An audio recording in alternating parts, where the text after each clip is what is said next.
लोगों में दी और वो भी जानते हैं। मैं पुलपिट से उतरा, हाथ मिला रहा था, एक भाई ने लिफाफा दिया, कहा सर ये किसी ने बोला है कि पादी साहब को दे देना और पादी साहब से कहना चर्च में ना खोले, चर्च में घर जाते समय या रास्ते में जाते समय खोलेंगे। मैंने ठीक है भाई, मैंने दुआ किया। मैंने वो लिफाफा अपनी गाड़ी के अंदर खोला, उसके अंदर 2000 रुपये थे। प्रेज़ द लॉर्ड, 2000 रुपये। खुदा जानता है आपके पास नहीं है, लेकिन वो ये भी जानता है कि वो कैसे आपकी मदद करेगा। डायरेक्ट यीशु मसीह नहीं उतर के आता, वो मैन टू मैन आपकी हेल्प करता है। अगर पल्लवी आज अनीता को बोली कि आप चर्च जाओ, तो इसका मतलब परमेश्वर ने अनीता के मन में डाला, पल्लवी के मन में डाला कि पल्लवी अनीता को बोले कि अनीता चर्च जाए, तो ताकि पल्लवी का खुदा अनीता के जीवन में भी कार्य करे जैसा उसने पल्लवी के जीवन में किया। समझ रहे हैं? Man to man. इसीलिए पौलुस कह रहा है अब जो मुझे सामर्थ्य देता है उसमें मैं सब कुछ कर सकता हूं। आप ये मत सोचिए कि आपकी परिस्थितियां आपके कंट्रोल से बाहर है। आप ये सोचिए कि आप परिस्थिति में होके परमेश्वर के अंदर और गहराई में उतर सकते हैं। Praise the Lord.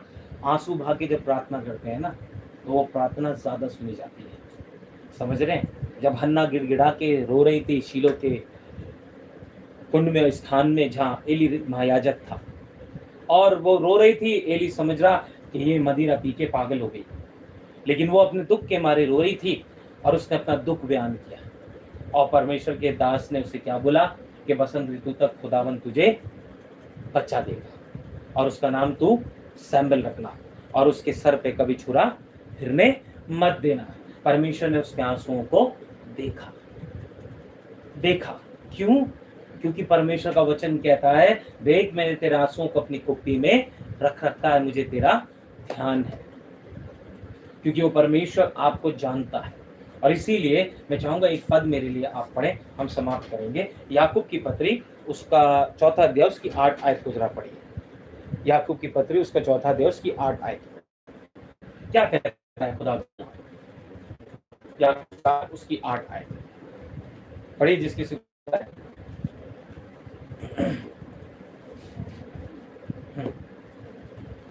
पढ़िए।